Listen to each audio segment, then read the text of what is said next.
avant de passer la parole à la salle, je veux dire que vos deux exposés confortent totalement la démarche entreprise par l'Association des Amis de l'Université, puisque nous souhaitons mettre en valeur l'excellence lyonnaise, aujourd'hui dans le domaine de l'eau en recherche et en ingénierie. Ce sont des excellences pas forcément connues du grand public, et ce type de conférence illustre parfaitement notre démarche, avec l'accent mis sur l'innovation et ce lien entre les deux conférenciers, entre l'innovation dans le passé sur le fleuve Rhône, qui a été un élément déterminant de son développement, et puis le travail remarquable entrepris actuellement par la Compagnie nationale du Rhône. Donc nous avons un peu de temps, comme je disais, une petite demi-heure, car nous devons libérer la salle aux alentours de 20 heures. Donc la parole est à la salle, comme on dit. Est-ce que... Voilà, je vois là-bas dans le coin. Est-ce qu'on a un micro ou on n'a pas de micro?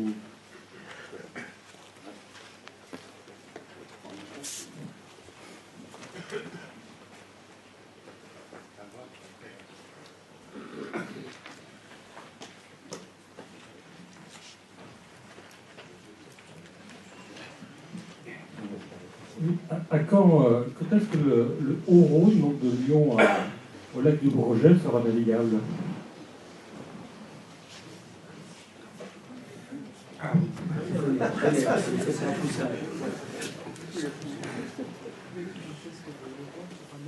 Alors, actuellement, vous avez une section de 50 km qui est navigable, notamment au départ de Seyssel, effectivement jusqu'au lac du Bourget et au niveau de Chautagne.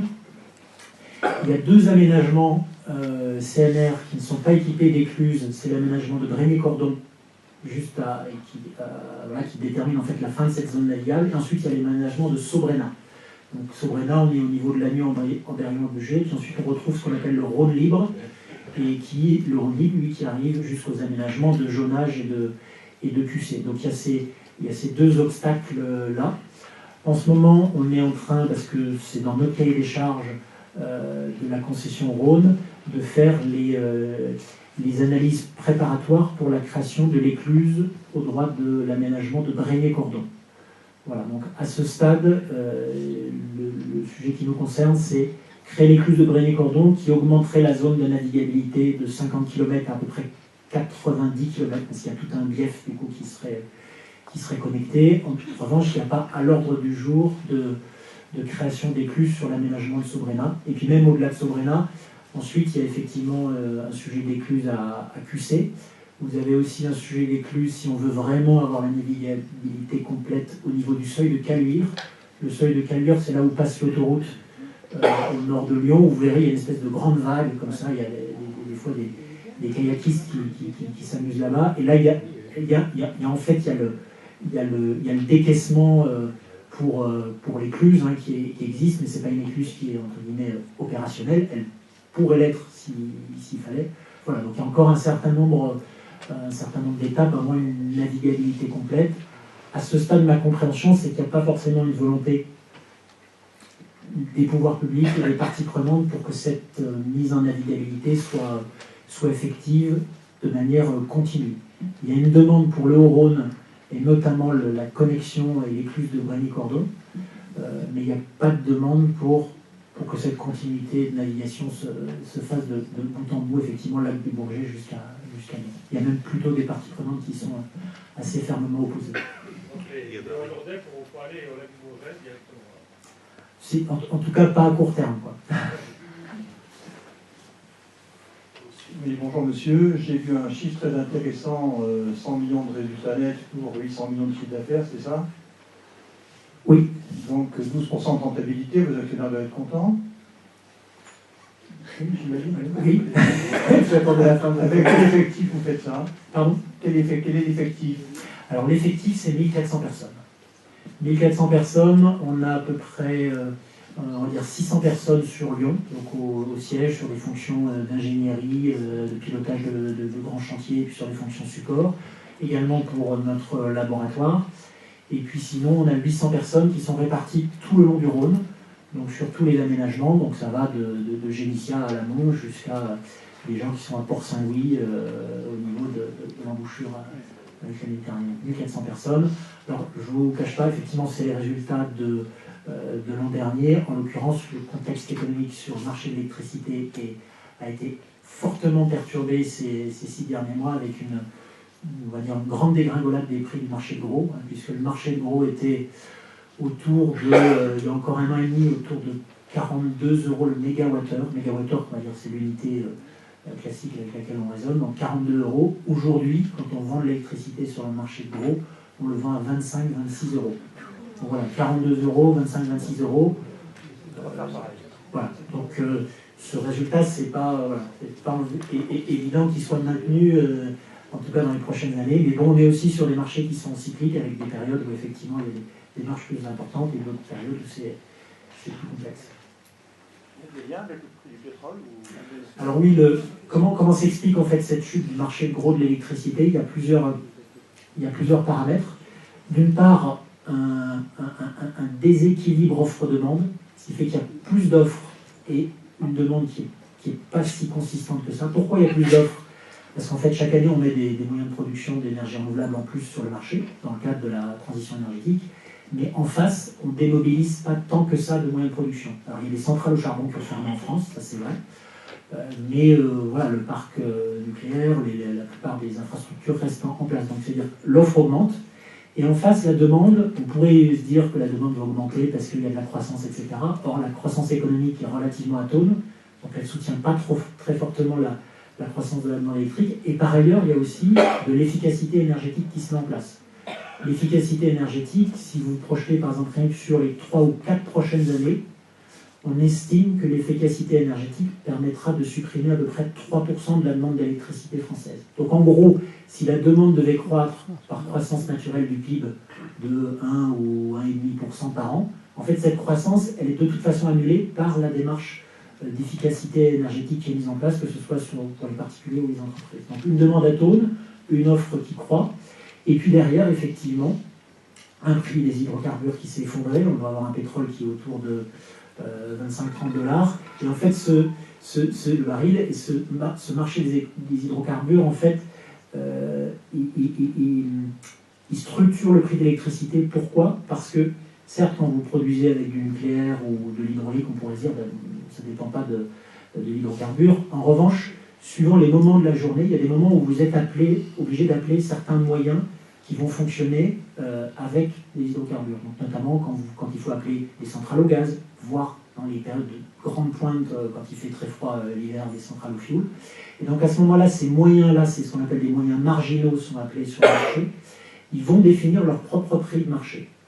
Et ce propre prix de marché, il est structuré, lui, par le coût du carburant, le coût de la matière première sous-jacente.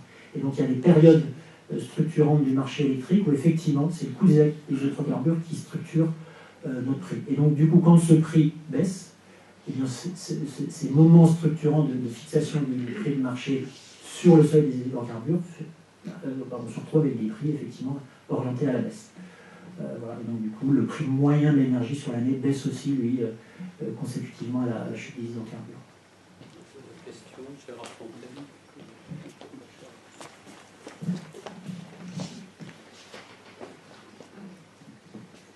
Oui, j'ai été frappé par la sous-utilisation du fret pour le fret. Est-ce qu'on peut comparer à ce qui se passe dans d'autres pays européens? Est-ce qu'il y a des possibilités pour que ça évolue? Est-ce que dans d'autres pays du monde, c'est pareil? Et qu'est-ce qui freine? Alors, ça c'est... Oui, donc c'est assez... on a eu des discussions récentes, notamment avec la directrice du Grand Port Maritime de Marseille. Donc il y a pu avoir par le passé, je pense, un effet rupture de charge, notamment. Tout dépend comment le fleuve est connecté avec le port maritime, parce que le fait de passer de la mer au fleuve, c'est pas juste utiliser des bateaux fluviaux maritimes qui peuvent naviguer et sur la mer et sur le fleuve. Ça, c'est juste une infime partie du trafic. La plupart du trafic, et notamment le trafic très structurant qu'est le conteneur, lui, voilà, il arrive sur des grands des grands navires porte-conteneurs, il est déchargé et rechargé, et la manière dont est organisé le port à l'embouchure est très structurante. Donc ça, c'était pas optimal, on va dire, dans les dernières années, ça l'est maintenant beaucoup mieux, mais il y a encore des complexités par rapport à l'aménagement du port de Marseille. Il y a eu aussi un port Marseille qui a eu une histoire, on va dire, compliquée, et donc quand le port avait des événements qui mettaient un peu son trafic en berne, le fleuve Rhône devenait anémique en termes d'utilisation du fret. Voilà, et ça laisse des traces. Avant que les gens reviennent, remobilisent, refassent passer leur trafic, etc., ça laisse des traces. Et puis ensuite, il y a aussi le côté impasse et cul-de-sac, hein, c'est-à-dire que le fleuve Rhône, enfin Rhône plus Saône, vous arrivez à Pagny, puis ça s'arrête. Donc le grand gabarit n'est pas connecté au reste de l'Europe. C'est vrai que sur les réseaux fluviaux grand gabarit du nord de l'Europe, il y a un maillage qui rentre beaucoup plus dans les terres. Voilà. Et puis il y a une concurrence du camion qui est en termes de prix. Voilà, le sujet du prix est quand même clé. Le camion, voilà, vous avez beau baisser vos coûts sur le fret fluvial, vous avez toujours un camion qui vous rattrape. Donc, je vais compléter.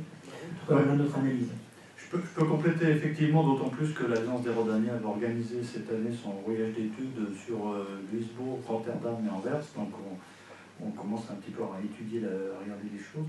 Le point important, c'est, je confirme tout ce qui a été dit, mais en plus, il faut noter que le cœur de chauffe du transport, de la logistique en Europe, il est bien dans ces ports du Nord. C'est les points majeurs d'entrée-sortie des frets européens. C'est le fait qu'il y a un arrière-pays extrêmement puissant en Allemagne et sur le Benelux, donc avec aussi bien des hydrocarbures, des produits chimiques, toutes sortes de choses, et puis le trafic conteneurisé. Le trafic conteneurisé du port de Marseille, c'est 1 million d'équivalents plein pied. À Anvers ou à Rotterdam, on est en dizaines ou en centaines, donc c'est pas la même échelle. Et donc vous comprenez bien que si vous avez une massification très forte des trafics maritimes sur les ports du Nord, ça va évidemment générer du trafic import ou export, peu importe, très important, tout mode. Et ce qui est important en matière de logistique, ce qu'on voit bien, c'est qu'il faut, quand vous avez un navire, et il y a une massification des navires phénoménale, on a maintenant des bateaux qui chargent 18 000 équivalents 20 pieds, 18 000 boîtes, c'est de plus en plus fréquent, on est en train d'en construire en Chine encore des un peu plus grands. Donc il faut pouvoir les décharger, ces 3000 boîtes qui arrivent d'un coup, et il faut pouvoir faire en sorte que ça parte très vite. Donc au-delà même du problème du prix, ce qui redevient intéressant, c'est le trafic ferroviaire ou le trafic fluvial.